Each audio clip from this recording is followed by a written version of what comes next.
Olá, boa tarde. Este é o nosso último programa no mês de abril, que traz para você um especial com uma grande artista rioverdense, Helenita Arantes, artista plástica, faz parte da Arlau, professora de piano e uma grande fotógrafa. Ela nos recebeu em sua casa e em seus estudos para falar um pouco da sua vida, da sua profissão e dos seus projetos. E vocês vão acompanhar também a primeira parte da entrevista com Pedro Arantes, ele que é economista e faz parte da FAEG, uma das autoridades mais respeitadas na área do agronegócio brasileiro. Começa agora o programa Pessoas de Sucesso.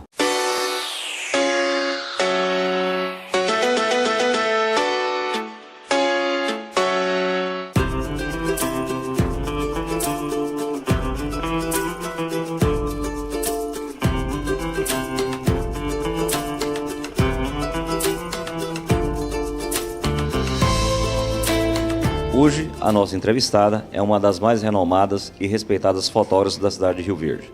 Estou falando de Helenita Arantes, que abriu gentilmente o seu estúdio para nós acompanharmos o seu trabalho. Não saia daí, daqui a pouco vou te mostrar um pouco mais desse maravilhoso trabalho.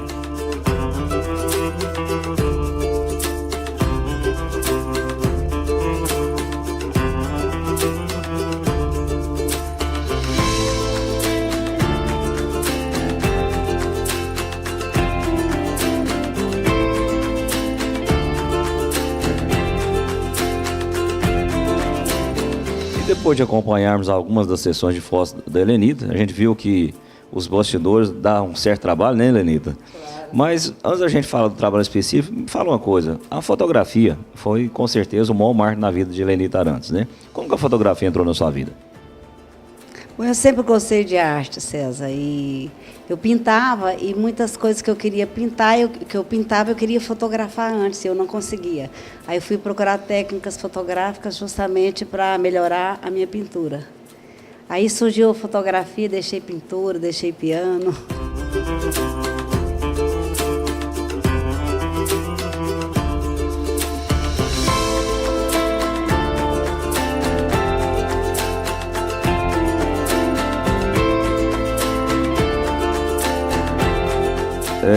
Você falou da fotografia, da pintura, do piano, né?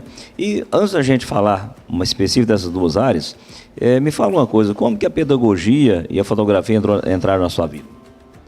Primeiro eu formei em pedagogia, trabalhei, dei aulas e depois comecei a fotografar. Então fui juntando tudo, dava aula na faculdade, fotografava, tocava piano, pintava quadro. Aí agora eu só fico na fotografia. E falando na fotografia e na pintura, você também já se aventurou nessa área da pintura. Conta essa experiência para nós, como que foi isso? Eu queria fotografar e pintar. Então depois eu comecei a fotografar e pintava o que eu fotografava. E depois eu fui deixando, porque era muita coisa ao mesmo tempo, né? Eu fui deixando um pouco a pintura, só fazendo fotografia, porque a pintura você pinta e para achar o vendedor, e a fotografia o cliente já vem te procurar. É um trabalho sob encomenda. Eu comecei a gostar mais da fotografia, eu fui esquecendo as outras coisas. Você viu como é agitado, né? Cada cliente, cada hora chega um cliente, chega outro, cada um diferente do outro, e a gente se empolga com aquilo de receber todo mundo. Cada fotografia é uma aventura, cada clique é um trabalho diferente que a gente faz.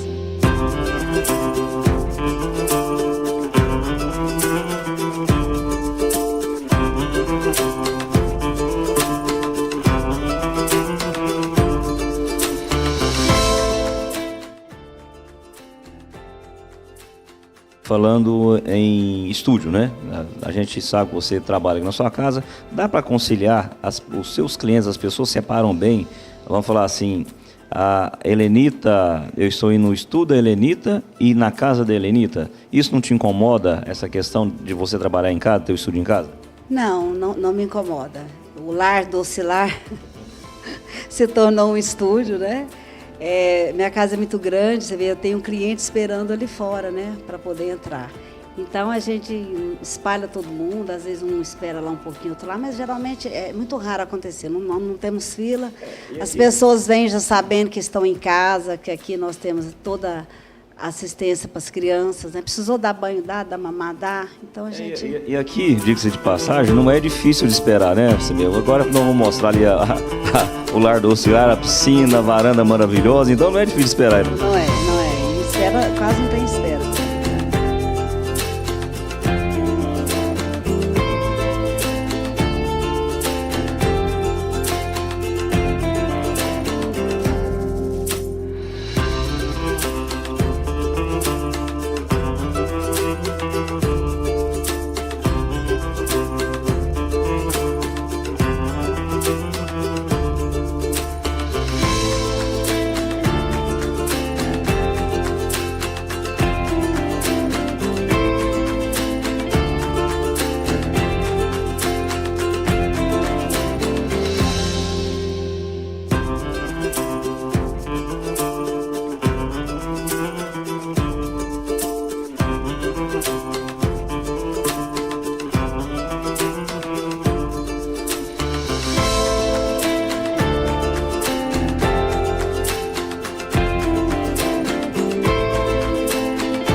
bem, Helenita, e nós sabemos que o piano foi uma grande paixão na sua vida, né? Você ainda toca ainda? Muito pouco, César. Depois do computador, eu realmente abandonei o piano. Espero que ele seja a minha aposentadoria.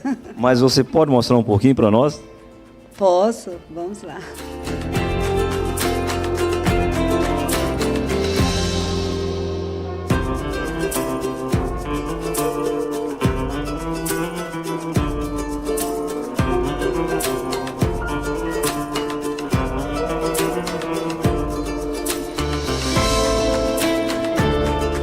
Helenita, você também faz parte da Arlau, que hoje representa a elite das artes rioverdenses. Qual que é a sua participação na associação? Bom, a Arlau, ela é mais cultural, né? A gente parte bastante para a cultura. Então, a gente procura novos talentos, a gente dá apoio para os talentos. E eu, como artista, já tenho mais oportunidade de conhecer esse pessoal, de fazer um trabalho melhor com eles, de procurar sempre novos artistas. E você acha que hoje, dentro de Rio Verde, existe muito incentivo para os novos talentos ou não? Incentivo, sim. Agora, dinheiro para terminar os projetos é que está faltando, né? Isso aí eu acho que é, de um modo geral, no nosso país.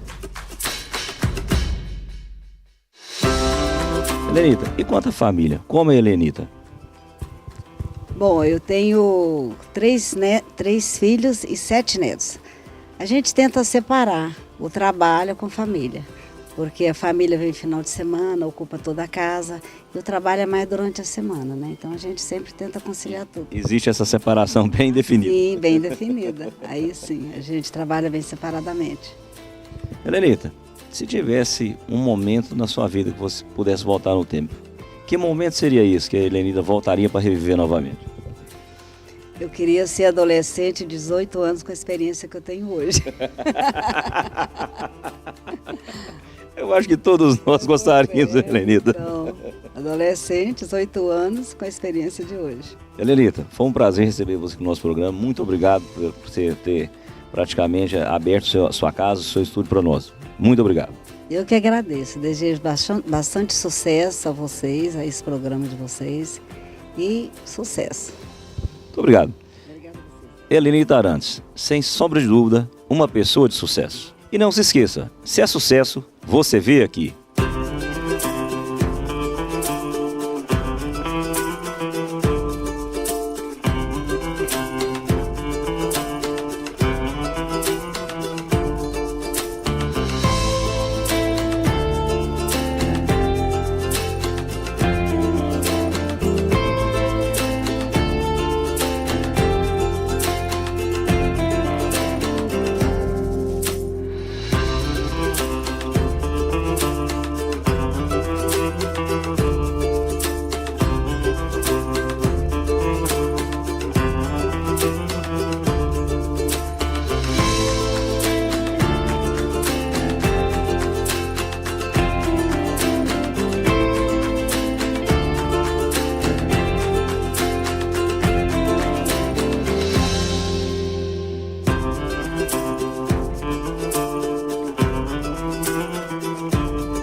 E não se esqueça, acompanhe e dê suas sugestões para o nosso programa pelo Facebook. O endereço é facebook.com/PSSucesso.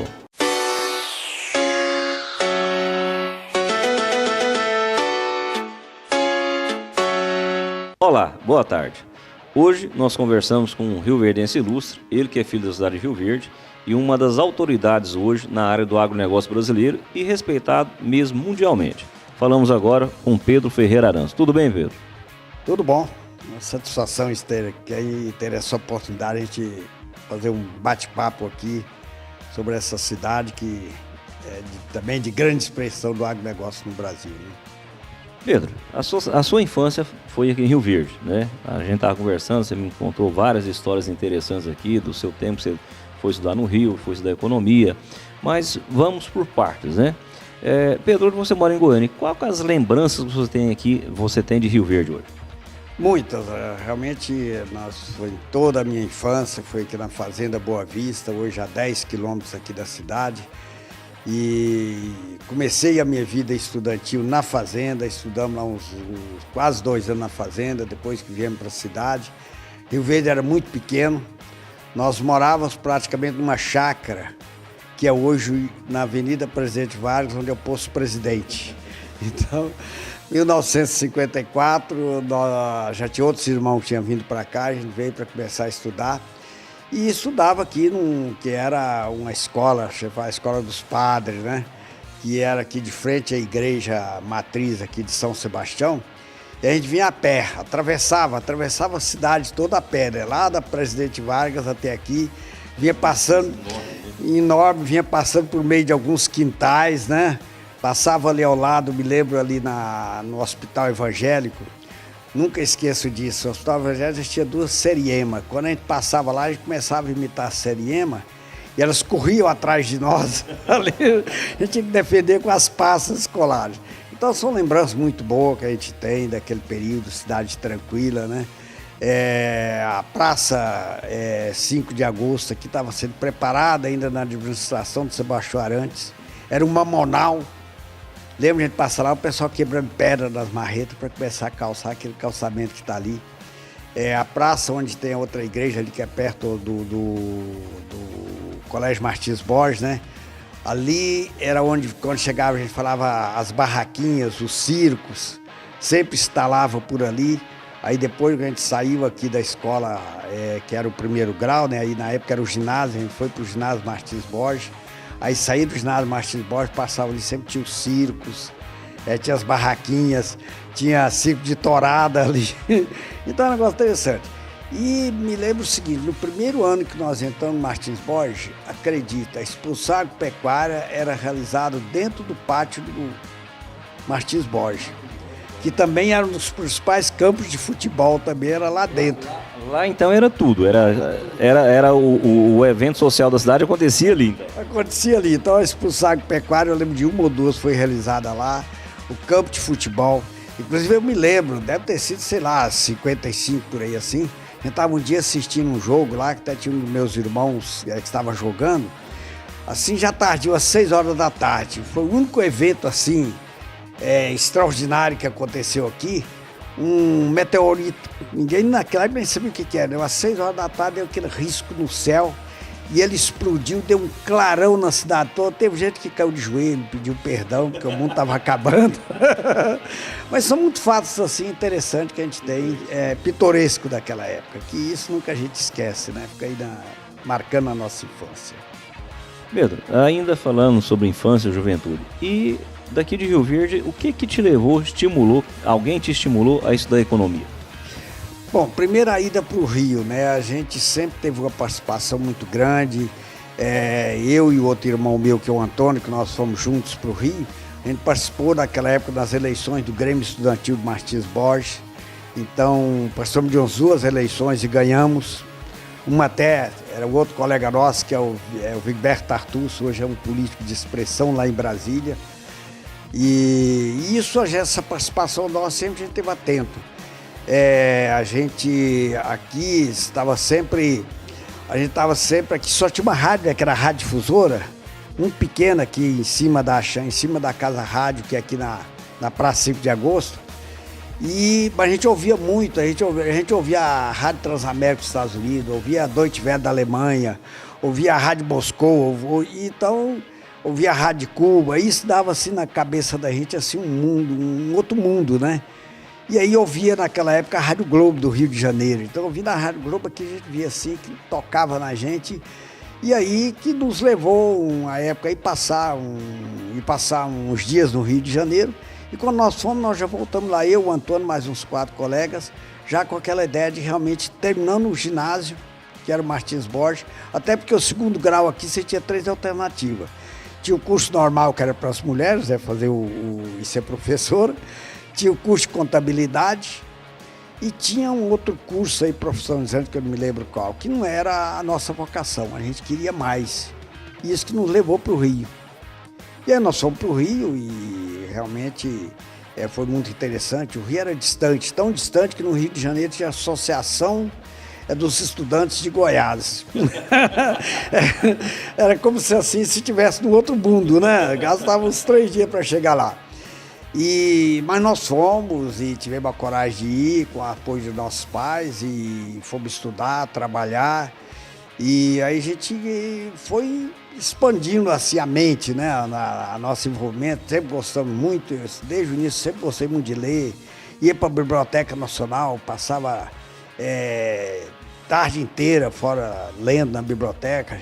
Tinha outra, está lá até hoje também, chama Real Gabinete Português, com uma biblioteca imensa.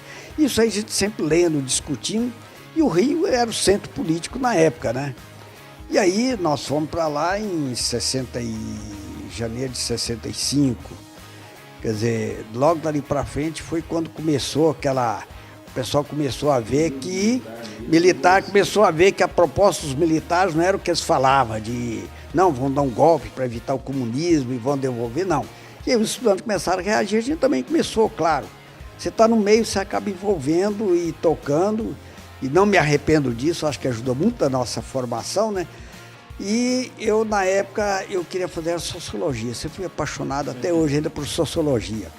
Tudo que tinha lá de sociologia na Biblioteca Nacional eu lia e relia as obras de Gilberto Freire e outros grandes pensadores. Mas cheguei a me matricular, naquela época a gente tinha que fazer o pré-vestibular, ainda era muito concorrido. E eu fui para o pré-vestibular, estudei 3 meses para fazer sociologia. Mas envolvido no movimento estudantil, gostando de ler, comecei a ler muito o pensamento marxista. E quem me mudou de quase 200 anos depois, quem fez eu mudar de curso foi o Marx.